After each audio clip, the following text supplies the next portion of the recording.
நம்ம இன்றைக்கி பார்க்க போகிற வீடியோவில் இந்த ஸ்காலர்ஸ் மீட் பண்ணுறவங்கள எப்படி பனிஷ் பண்ண போகிறோம் அப்படிங்கிற முதல் வேரியேஷன் வந்து நம்ம பார்க்க போகிறோம். இதில் நிறைய வேரியேஷன்ஸ் இருக்குது. நம்ம முதல் வேரியேஷன் மட்டும் நம்ம இன்றைக்கி பார்க்கலாம். அப்படி அதை பார்க்குறதுக்கு முன்னாடி இந்த வீடியோக்கு ஒரு லைக் போடுங்க. மறக்காமல் தமிழ் செஸ் சேனலை சப்ஸ்கிரைப் பண்ணிக்கோங்க. இப்போ இந்த ட்ராப் விளையாடுறவங்கள பனிஷ் பண்ணுறது எப்படின்றத பார்க்கலாம் வாங்க. ஃபஸ்ட்டு ஸ்காலர்ஸ் மீட் வந்து எப்படி ஒர்க் ஆகுது அப்படிங்கிறத சொல்கிறேன். ஒயிட் வந்து E4 விளையாடுவாங்க, பிளாக் E5, அதுக்கப்புறம் குயினை H5 வைப்பாங்க. இப்போ வந்து பிளாக் நிறைய மூவ்ஸ் தப்பாக விளையாட வாய்ப்பு இருக்குது. நான் வந்து கரெக்டான மூவே வைக்கிறேன். நைட் வந்து C6 டெவலப் பண்ணுறாங்கன்னு வச்சுக்கோங்களேன். அடுத்து பிஷப் C4 வருவாங்க. இப்போ நம்ம நைட்டை டெவலப் பண்ணி குயினை தான் அட்டாக் பண்ணணும்னு நினச்சி நிறைய பேர் இந்த மாதிரி பிளண்டர் பண்ணுவாங்க. இதுதான் வந்து ஸ்காலர்ஸ் மேட். இது வந்து ஒரு ட்ரீம் செக் மேட்டு. பட் இதை விளையாடுறதுல ஒயிட்டுக்கு எந்த ஒரு பிரோஜனமும் இல்லை, எதுவும் கற்றுக்கவும் முடியாது. இப்போ இந்த மாதிரி ட்ரை பண்ணுறவங்கள நம்ம எப்படி பனிஷ் பண்ணுறது அப்படிங்கிறத நம்ம இந்த வீடியோவில் பார்க்க போகிறோம். நான் சொன்ன மாதிரி இது வந்து முதல் வேரியேஷன். அடுத்த வேரியேஷன் வந்து அடுத்த வீடியோவில் அடுத்த ஷார்ட்ஸில் வந்து நம்ம பார்க்கலாம். So E4 E5 queen to H5. இப்போது ஒயிட் வந்து இந்த பான் அட்டாக் பண்ணுறாங்க. பிளாக்கு ரெக்கமெண்ட் பண்ணக்கூடிய மூவ் வந்து பார்த்திங்கன்னா top move night C6, develop and defend. ஒரு பீஸை டெவலப் பண்ணுறீங்க, அதே நேரத்தில் இதுக்கு டிஃபென்ஸும் கொடுக்குறீங்க.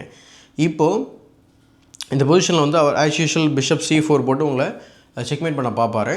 பட் இங்கே நம்ம என்ன பண்ண போகிறோம், நைட்டு டெவலப் பண்ணி பிளண்டர் பண்ணுறதுக்கு பதில் இந்த குயினுக்கும் பிஷப்புக்கு இருக்கக்கூடிய டயக்னலை நம்ம வந்து கட் பண்ணணும். அதுக்கு ரெண்டு ஆப்ஷன் இருக்குது. ஒன்று D5 விளையாடலாம், பட் இன்னொன்று G6 விளையாடலாம். பட் நம்ம இன்றைக்கி பார்க்க போகிறது G6. இந்த G6 மூவ் விளையாண்டிங்கன்னா மட்டும்தான் எஃபெக்டிவாக நீங்கள் வந்து பனிஷ் பண்ண முடியும். குயின் F3 திரும்பவும் அதே மாதிரி ட்ரை பண்ணுவாங்க. இப்போது நீங்கள் நைட்டை டெவலப் பண்ணி குயினுக்கும் பிஷப்புக்கு இருக்கக்கூடிய கனெக்ஷனை நீங்கள் கட் பண்ணிடலாம்.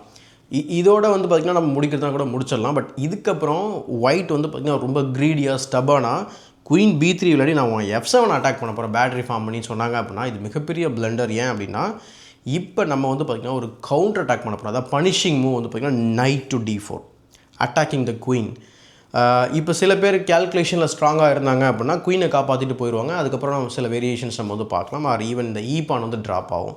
பட் சில பேர் வந்து பார்த்திங்க அப்படின்னா நான் செக்கு தானே கொடுக்க போகிறேன் அப்படின்னு சொல்லிட்டு வெட்டி தப்பு பண்ண வாய்ப்பு இருக்குது. என்ன பிரச்சனை அப்படின்னா நைட் வந்து குயினை அட்டாக் பண்ணுது, C2 அட்டாக் பண்ணுது. இப்போ கிங் வந்து E7 வந்ததுக்கப்புறம் பிஷப்பையும் அட்டாக் பண்ணுது.